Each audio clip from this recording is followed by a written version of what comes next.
الحمد لله والصلاة والسلام على رسول الله اما بعد بسم الله الرحمن الرحیم. دا عمر رضی الله عنه د اسلام راوړلو واقعه شروع و او دا درېیمه حصه ده د عمر رضی الله عنه د ایمان راوړلو. عمر رضی الله عنه چې کله ایمان راوړ ما د ملګرو نه تاسو کوی چې په قریشو کې د محمد رسول الله غټ دشمنان هغه څوک دي. نو ما ته چا ویل چې ابو جهل غټ دشمن دی. نو زه په ابو جهل پسې ورلم او دروازه مې ته ټک ټکله. ابو جهل چې را بهر شو عمر فاروق رضی الله عنه دا د ابو جهل خوره هم دی او ابو جهل امام دی. ابو جهل ډیر خوشاله شو ویل مرحبا واهلا یا ابن اختي، مرحبا دي تا ته ای خوريه په خیر راغلی. ما جاء بك، ته څه خبره راوستلې زما د دروازې ته چې ما ته دروازه ټک ټکله.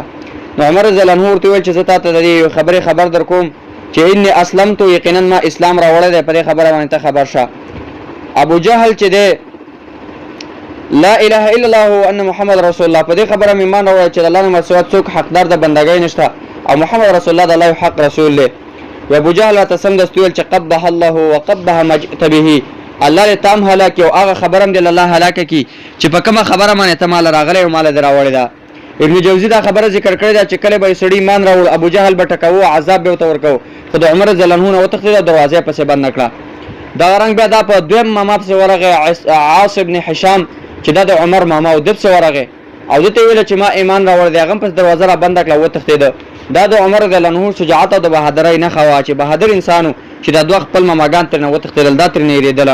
نو په دې کې به ما تاسو کو چې بری مشرکینو کې غټ چغلی خور او نمام کم وسړی دی. نو چارته ویل چې جمیل ابن معمر الجمحي چې دا په قریشو کې انقل الحديث خبر ډیر نقلون کړي. زه هغه ته ورغلم او هغه ته می ویل چې ما خو اسلام راوړی دی.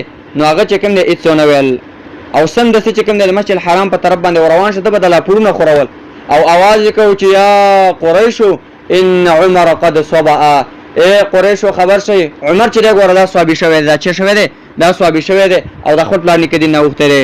عمر رضی الله عنه فرمایي زب سر روانو ما ته چې والله کذب والله اني اسلمت، دا دروغ وای ما اسلام راوړل زه مسلمان شوم. نو دې خبر نه دا معلومیږي چې کله تا ته څوک وي چې تا وابي شوی ته ووا او یا غیر مقلد شوی او ته وای زه وابي شوی نه ما بلکې زه د کتاب او سنت تابع شوی ما. زما دعوت چې کوم د وهابیت ته نه دی بلکې زمونږ دعوت چې دا قرآن او سنت ته چې دی دا قرآن او سنت ته زمونږ دعوت څه دی قرآن او سنت او ایمان ته دعوت دی اسلام ته. او حدیث نوم موږ ذکر کړو د دې لپاره چې د دې امتیاز راشي د نور بدعتانو نه. اهل حدیث تو سبل شنه نه دی دغه کتاب او سنت د تابعدارۍ نوم دی او دا د تنظیم او د پالټۍ نوم نه دی بلکې دا د عقیده او د مسلک نوم دی. هر څوک چې په دې باندې رواني هغه ته اهل حدیث ویل شي. نو سیدنا عمر رضی الله عنه ته هم دا خبره کړو چې زه صحابي شوی نه یم بلکې ما اسلام راوړی دی. سمام ابن اصال رضی الله عنه ته ویلو چې ګورته صحابي شوی د خپل پلان کې د نه وخته هغه ته ما صحابه ولکن اسلمت مع رسول الله، زه صحابي شوی نه یم ما الله پر رسول باندې اسلام او ایمان مې راوړی دی. د دې وجنه جمیل ابن معمر چې کله आवाज وکړو دا ټول مشرکان په عمر رضی الله عنه باندې راجمع شو، جنگ سره شروع ځکه یو کس دوه کسان عمر رضی الله عنه سره جنگ نشه کولای. نو عمر رضی الله عنه سره جنگ شروع کړ ترڅو چې عمر رضی الله عنه ستړی شو کېنست.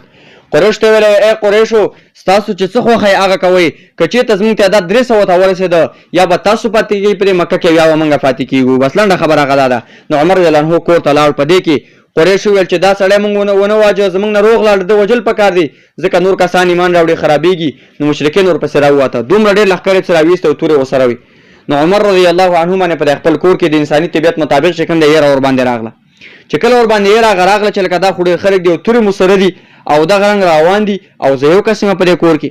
نو دا کور ته چې کم دی د عمر رضی الله عنه کور ته چې دی عاص بن وائل السهمي چې دا د عمر رضی الله عنه په جهالت کې په جاهلیت زمانہ کې د خلفاو نو د عمر کور ته راغی او هغه ته ویل چې ته ولې ریږي هغه ته ویل چې ما خو د ستا قوم راضي او ما وجني.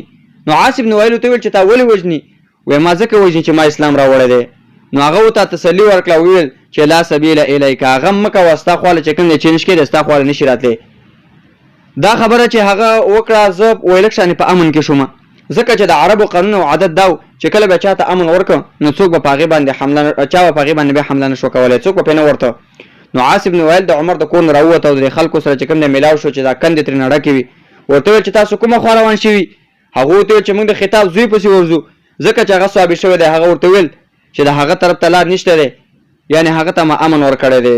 نو په روایت د ابن اسحاق دی چې دا خلک داسې واپس شو ګویا کې چې جامه ترې ایستلی شوې ده، ګویا کې چې جامه ترې څه شوله هغه ویستله شوله او جامه ترې ویستله شوې.